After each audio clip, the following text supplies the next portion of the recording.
Hello বন্ধুরা, Rajnandini food লাভার্সে আপনাদের সবাইকে স্বাগত। বানাবো মাছের মাথা দিয়ে লাউয়ের তরকারি। মাছের মাথা দিয়ে লাউয়ের তরকারি বানানোর জন্য প্রথমে নিয়েছি কাতলা মাছের মুড়ো, আর এইটা আমি ধুয়ে নুন হলুদ মাখিয়ে রেখেছি। আর এখানে নিয়েছি একটা মিডিয়াম সাইজের লাউ, এটাকে কুচি করে কেটে এটাকেও ধুয়ে রেখে দিয়েছি। আর একটা বড় সাইজের আলু, ওটাকেও ছোট ছোট করে কুচি করে নিয়েছি। কাঁচা লঙ্কা নিয়েছি, পেঁয়াজ কুচি নিয়েছি। এখানে নিয়েছি গোটা তেজপাতা, পাঁচফোড়ন, স্বাদ মতো নুন, জিরে ধনে গুঁড়ো, হলুদ গুঁড়ো, গোটা গরম মশলা, আর মিষ্টি স্বাদ হওয়ার জন্য মানে সামান্য একটু টেস্টটা যাতে ভালো আসে সেই জন্য আমি মিশ্রি দানা নিয়েছি। মিশ্রি দানাও নিতে পারেন, আবার চিনিও নিতে পারেন, জাস্ট সামান্য পরিমাণে। নিয়েছি পেঁয়াজ, আদা, রসুন, টমেটো বাটা। কড়াই বসিয়ে নিয়েছি, এর মধ্যে আমি 2 চামচের মতো তেল দিয়ে দেবো। দেখুন তেল গরম হয়ে গেছে, এর মধ্যে আমি দিয়ে দেব বড় বড় কাতলা মাছের মাথা। মাছের মাথাগুলোকে ধুয়ে নুন হলুদ মাখিয়ে জল ঝরিয়ে রেখেছিলাম। তো এই দেখুন আমি একে একে মাছের মাথাগুলোকে দিয়ে দেবো। মাছের মাথাগুলোকে এরকম করে উল্টে পাল্টে লাল লাল করে একটু কড়া করে ভেজে নেব।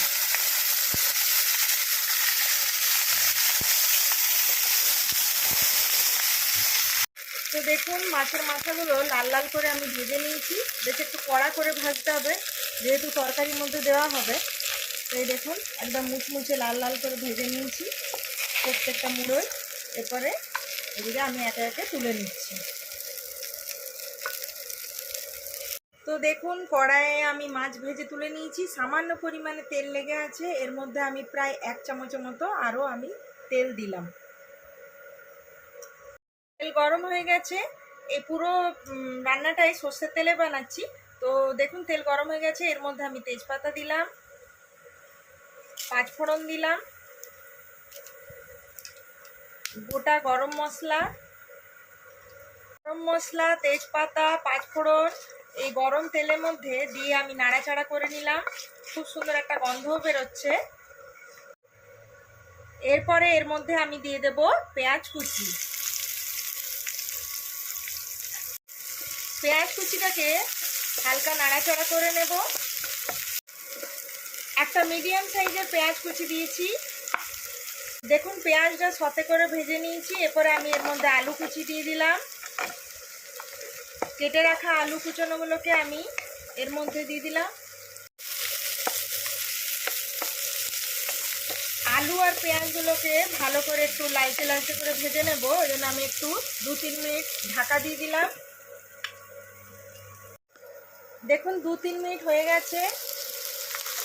পেঁয়াজ আর আলু দেখতেই পাচ্ছেন কালারটা চেঞ্জ হয়েছে, একটু লালচে লালচে করে ভাজা হয়েছে।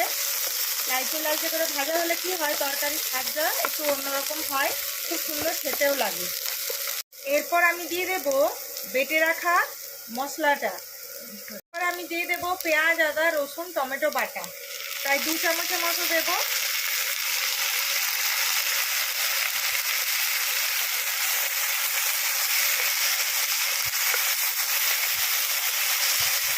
বাটা মশলা দিয়ে ভালো করে নাড়াচাড়া করে নিলাম। এরপরে এর মধ্যে দিয়ে দেব স্বাদ মতো নুন, জিরে ধনে গুঁড়ো আর হলুদ গুঁড়ো।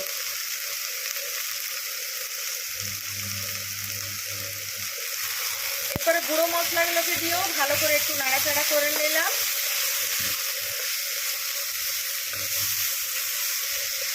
2-3 মিনিট ধরে কষিয়ে নিলাম। এরপরে দেখতেই পাচ্ছেন ভাজা ভাজা হয়ে গেছে, আর তেলটাও বেশ ছেড়ে বেরিয়ে এসছে, দারুণ একটা গন্ধও বেরিয়েছে। এই সময় আমি দিয়ে দেব এই দেখুন মিডিয়াম সাইজের লাউ, যেটা আমি কেটে রেখেছিলাম। এই দেখুন পুরো লাউটাকে আমি দিয়ে দিলাম।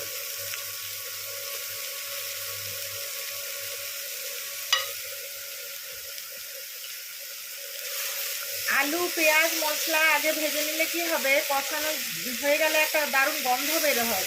এরপরে আমি যখন লাউটা দিলাম তখন বেশ লাউয়ের গায়ে ওই মশলার যে গন্ধটা বেশ ছড়িয়ে যাবে।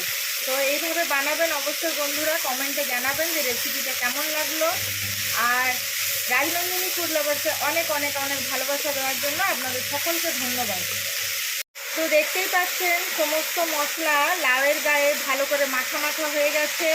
এরপরে আমি আবারও 2-3 মিনিটের জন্য ঢাকা দিয়ে দেবো। ঢাকা দিয়ে রান্না করলে কি হবে, সেদ্ধটাও ভালো হবে, স্বাদটাও দারুণ হবে, আর এর গুণাগুণটাও বজায় থাকবে। তো চলুন 2-3 মিনিট হয়ে গেছে, ঢাকা খুলে নিলাম। দেখতেই পাচ্ছেন ঢাকা দিয়ে রান্না করেছিলাম বলে দেখুন বেশ জলটাও বেরিয়েছে। লাউ, আলু, সমস্ত মশলা একসাথে দেখুন একটু মাখা মাখা ব্যাপার হয়েছে। এরপরে এটাকে ভালো করে বেশ মশলাটাকে কষানো হয়ে গেল। এরপরে আমি একটু সামান্য পরিমাণে জল দেবো। জল দিয়ে একদম ভালো করে একটু সেদ্ধ করে নেব। এটা হালকা হালকা সেদ্ধ হয়েছে, কিন্তু যেহেতু কষানো হবে বলে আমি একটু ঢাকা দিয়ে 2-3 মিনিট এভাবে ছেড়ে দিয়েছিলাম। তো মোটামুটি একটা মিডিয়াম সাইজে বাটির মাপে 1 বাটির মতো আমি জল দিয়ে দিলাম। এই দেখুন পুরো লাউ আর আলুটা এভাবে ডুবো ডুবো হয়ে গেছে। দেখতেই পাচ্ছেন একদম টকবক করে ফুটছে। এটা একদম জলটা মাখা মাখা হয়ে যাবে আগের মতো, সে অবস্থা পর্যন্ত আমি আবারও ঢাকা দিয়ে দেবো। তাহলে কি পুরো ভেতর পর্যন্ত সেদ্ধ হয়ে যাবে আর দারুণ প্রত্যেকটা মশলা মানে ছড়িয়ে যাবে। খুব সুন্দর মানে মাছের মাথা দিয়ে যে লাউটা মানে খেতে খুব টেস্টি হবে আর খুব সুস্বাদু হবে। তো বাড়িতে অবশ্যই বানাবেন, ছোট বড় সকলকে খাওয়াবেন, আর কমেন্টে অবশ্যই জানাবেন বন্ধুরা যে কেমন লাগছে আপনাদের রেসিপিগুলো। তো দেখুন দেখতে দেখতে প্রায় কিছুক্ষণ হয়ে গেছে, একটু জলটাও কমে এসছে। এরপরে একটু নাড়াচাড়া করে নিই। দেখতেই পাচ্ছেন যথেষ্ট পরিমাণে জল দিয়েছিলাম, জলটাও একটু মানে কমে এসছে, মাখা মাখা হয়ে এসছে। বড় বড় দেখতেই পাচ্ছেন কাতলা মাছের মাথাগুলোকে আমি পুরো লাল লাল কড়কড়েভাবে ভেজে নিয়েছিলাম। এগুলোকে আমি একটু ভেঙে নেব। তো এই দেখুন দেখতে পাচ্ছেন, আওয়াজটা শুনতে পাচ্ছেন, একদম এই যে কুড়কুড় আওয়াজ হচ্ছে। এভাবে একটু কড়া করে ভাজলে কি হয়, তরকারিতে দিলে মানে মাছের মাথা দিয়ে যে কোনো তরকারি টেস্টই হয়। একটু নরম নরম থাকলে না ওইভাবে টেস্টটা লাগে না, আস্তে আস্তে গন্ধটা লাগে। তো এই দেখুন প্রত্যেকটা একদম কড়মড় কড়মড় আওয়াজ হচ্ছে, আর বেশ সুন্দর করে ভেতর পর্যন্ত সেদ্ধ হয়েছে, ভাজাটাও হয়েছে। এই দেখুন, আর কাতলা মাছের মাথা দিয়ে এইভাবে লাউ বানিয়ে খেলে মানে জিভে জল চলে আসবে। সত্যি কথা, ভাতের সঙ্গে আর কিচ্ছু লাগবে না। এই দেখতে পাচ্ছেন প্রত্যেকটা মাছের মাথা আমি এইভাবে এই দেখুন ভেঙে নিলাম। একটু হালকা এইভাবে একটু বড় বড় রাখলাম, বেশ যার পাতে পড়বে খেতে কিন্তু খুব টেস্টি হবে। তো আগে এরকম ভেঙে নিলে তারপরে তরকারির মধ্যে দিলে বেশ একটু ভালো হয়, আর নাহলে কড়াইয়ের মধ্যে ভাঙতে অসুবিধা হয় আর রান্নাটাও সেভাবে মানে ঠিক লাগে না। তো এই দেখুন এইভাবে ছড়িয়ে ছড়িয়ে দেব। দেখতে পাচ্ছেন মানে লাউয়ের তরকারিটা মাছের মাথা দিয়ে হচ্ছে, মানে দেখেই লোভনীয় লাগছে। তো এইভাবে একটু বেশি পরিমাণে মাছের মাথা দিয়ে বানালে কি হয়, সবার পাতাতে বেশ একটু বেশি বেশি পরিমাণে মাছের মাথাগুলো পড়বে আর লাউয়ের তরকারিটা জাস্ট জমে যাবে।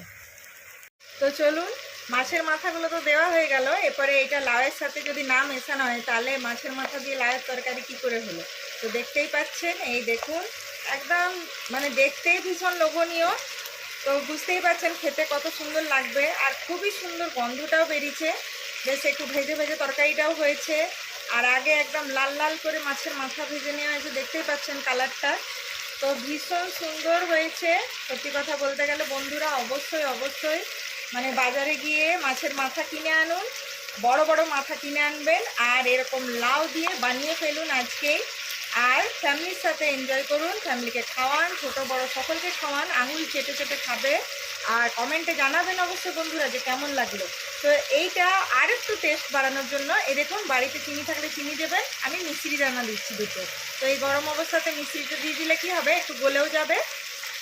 আর এর মধ্যে আমি দিয়ে দেবো, আপনারা সবাই জানেন যে আমার ছোটো ছোটো বাচ্চারা খায়, সেই জন্য আমি গোটা গোটা কাঁচা লঙ্কা দিচ্ছি। আপনারা যারা যেমন ঝাল খান কাঁচা লঙ্কা কুচি, কাঁচা লঙ্কা চিড়েও দিতে পারেন, এমনকি কাঁচা লঙ্কা বাটাও দিতে পারেন যারা ঝাল পছন্দ করেন। তো আর কিছুই তফাৎ নেই, বাকি সমস্ত একই রকমই করবেন, শুধু ঝালটার বেলাতে একটু চেঞ্জ করে নেবেন, কারণ যেহেতু আমার বাচ্চারা খায়। তো ওই জন্য দেখুন আমি এইভাবেই প্রত্যেকটা রান্নাই আপনাদেরকে দেখাই। যাদের বাড়িতে আমার মতো ছোটো ছোটো বাচ্চারা আছে ওদেরকেও খাওয়াতে ইচ্ছে করবে, তো অবশ্যই এইভাবে টেকনিকটা অ্যাপ্লাই করবে, তাহলে সকলে খাওয়া হবে, বাচ্চাদেরও খাওয়া হবে, বড়দেরও খাওয়া হবে, আর বাচ্চাদেরকে সমস্ত কিছু খাওয়ানো উচিত। তো দেখতেই পাচ্ছেন, দেখতে দেখতে মাছের মাথা দিয়ে লাউয়ের তরকারি রেডি। তো চলুন আমি বন্ধ করে দিই ইন্ডাকশন।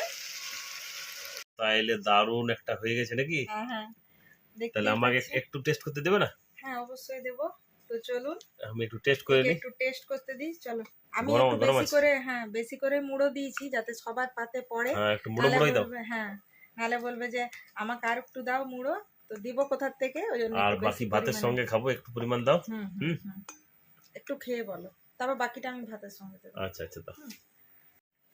তো তো খেয়ে এই যে বলো। গরম আছে, হ্যাঁ হ্যাঁ হ্যাঁ, এই যে আমার হাতে চলে এসছে লাউ, মাছের মুড়ো দিয়ে লাউ, বেশ সুন্দর দেখতে হয়েছে। হ্যাঁ, হুম। আর একটু গন্ধ, বেশি পরিমাণে আর ইচ্ছে করে গন্ধতে মুড়োটা ঘর আনতে ভরে গেছে। বলেছিলাম, কারণ বেশি করে না মুড়োটা আনলে না মানে সবার পাতে একটু কম কম পড়ে, তখন পসাই না ওইটুকুতে। এই যে মাছের মাথা, দারুণ সেন্ট। এখনো কুড়কুড়টা আর আছে না, লাউ দিয়ে কুরকুর করছে, আর লাউ দিয়ে জমে গেছে। লাউ, মানে আলু, আগে আগে একদম কড়া করে ভেজে নিয়ে তারপরে একদম লাস্টের সময় যদি এটা দেওয়া হয় তাহলে ওটা স্বাদ একদম অন্য রকমের। না, সত্যি খুব সুন্দর লাগে। তো অবশ্যই আজকেই বাড়িতে বানান আর ফ্যামিলির সাথে এনজয় করুন। আর রাজনন্দিনী ফুড লাভার্সে এরকমভাবে অনেক অনেক অনেক ভালোবাসা দিবেন, বড়রা আশীর্বাদ দেবেন। তাহলে আজকের মতো বাই বাই।